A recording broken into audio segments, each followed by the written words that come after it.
August 1862. General John Pope moved his Army of Virginia to challenge the growing Confederate presence near Gordonsville. Among the forces was the Iron Brigade, young and determined. Despite suffering from epilepsy, Rufus King, commander of the 3rd Corps, pushed forward. His men marched east of Culpeper Courthouse along the Orange Plank Road. This of their many marches was similar to their previous ones. Heat, severe dust, men straggling from the ranks. At one point, the brigade managed to stop at a stream, gather water, rest, and allow their straggling comrades to catch up to the column. As their marching resumed, and to add to the misery of the heat and dust, the march was resumed in a rainstorm that worsened the road.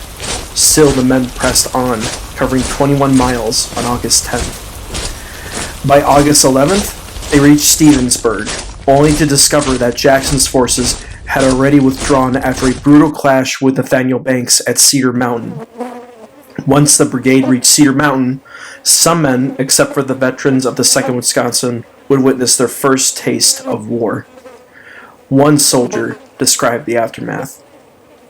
"I have been all over the battlefield, and it looks hard to see men buried like a lot of hogs, 12 to 15 together.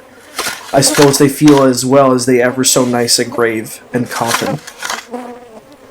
A soldier from Sauk County described how their fallen comrades were buried. They had been buried so shallow in the trenches that the tops of the trenches were moving like gentle waves of corruption. The soldiers of the 2nd Wisconsin were horrified, but because of their previous experience at First Bull Run, they had become used to it.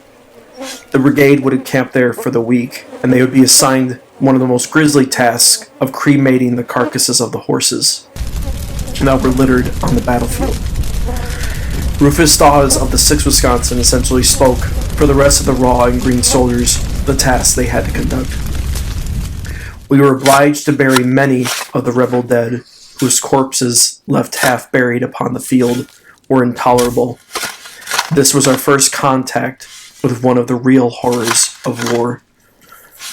On August 18th, orders came to move again, but delays from communication failures and clogged roads held them back. They had little rest or food when they reached the Rappahannock. When they reached the river, however, bottlenecks in the river as well as other passages were blocked. Dawes would write in his memoir of how one company in the 6th Wisconsin dealt with this issue, specifically through Private William L. Riley, who was part of I Company. Riley says that his Company I, under Captain Kellogg, was sent to build a bridge across the river above the railroad station, and that they worked all night, completing their bridge at daylight. On the 20th day of August, our regiment crossed the Rappahannock at the crossing of Orange and Alexandria Railroad. The 2nd and 7th Wisconsin with the 19th Indiana would also cross with the 6th on the morning of August 20th. On August 20th, Confederate forces under Lee and Jackson opened fire from across the river. For many, it was their first time under artillery fire. The enemy opened fire on our troops from a battery of artillery about a mile above the bridge, the first artillery we had ever heard in actual battle. One of our batteries wheeled into position on a gallop, cheered by the excited shouts of our men, and was admirably served in reply. Union artillery began to fire back. The 6th and 7th Wisconsin, along with the 19th Indiana, experienced their first taste of artillery fire. The veterans of the 2nd Wisconsin, on the other hand, were already used to it as they experienced this fire at First Bull Run a year before.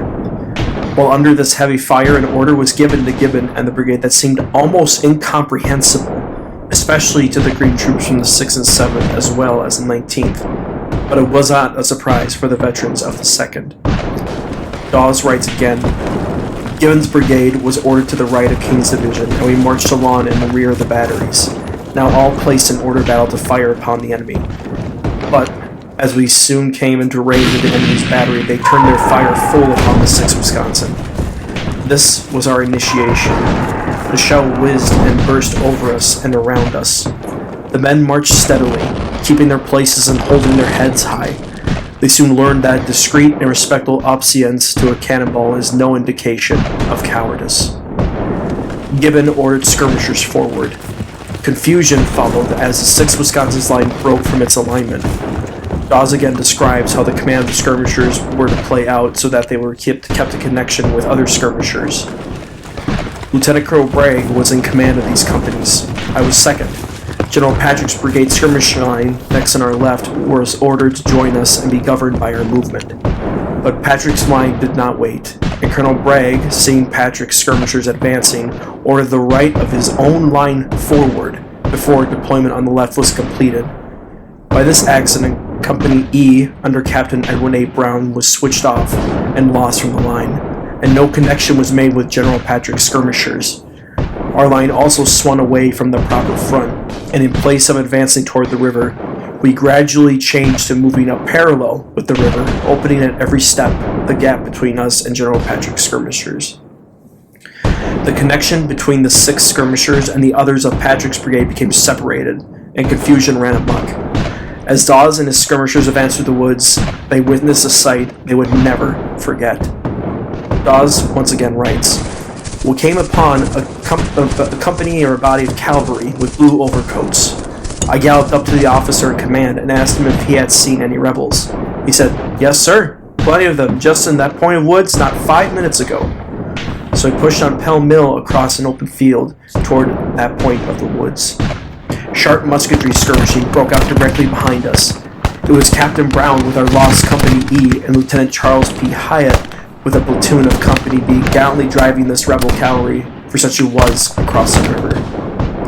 Dawes would realize later that the officers in blue coats were Confederate cavalrymen who, earlier before this encounter, were with Jeb Stuart that commenced a raid on a Union camp in the Army of Virginia and stole Union uniforms to blend in. Jeb Stuart would steal John Pope's officer's coat and hat a couple of days later in another raid. The brigade dug in under intense shelling. Despite exhaustion, they held the line. The men began to learn artillery wasn't as deadly as they feared. Dawes then describes how the 6th and the rest of the brigade were positioned. Toward night, our regiment was ordered to advance near the river. The rebels saw the movement and opened fire at us. Fortunately, the rebels were poor artillerists and did not hit us, so nobody was hurt. We learned to lie down in battle later in our experience. During an interval, Colonel Cutler brought up his colored servant, an excellent cook, to make a pot of hot coffee, which he invited me to share with him, but just as we sat down, the coffee pot was knocked from the fire at least 20 feet in the air by a rebel shell. They laughed, but they didn't forget.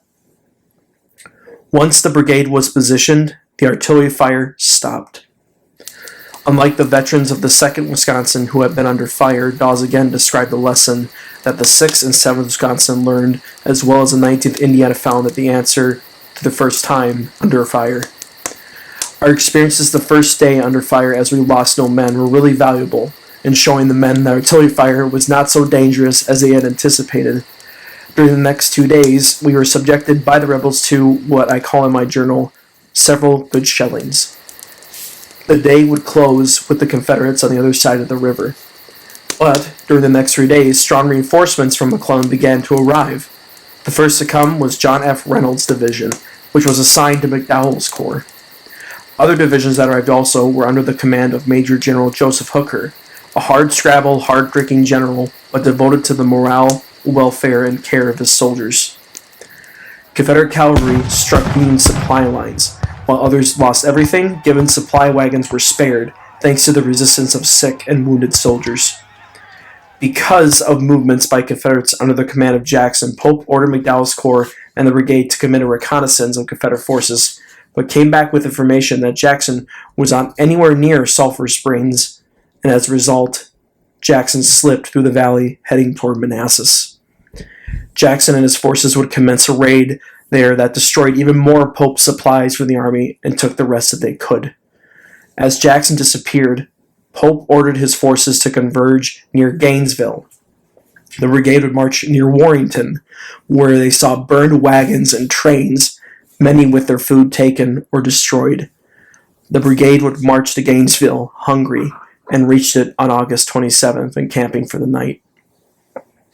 On the eve of August 27th, the soldiers and officers of the 6th and 7th Wisconsin and 19th Indiana faced the same questions the brothers and comrades in the 2nd Wisconsin had asked a year before at First Bull Run.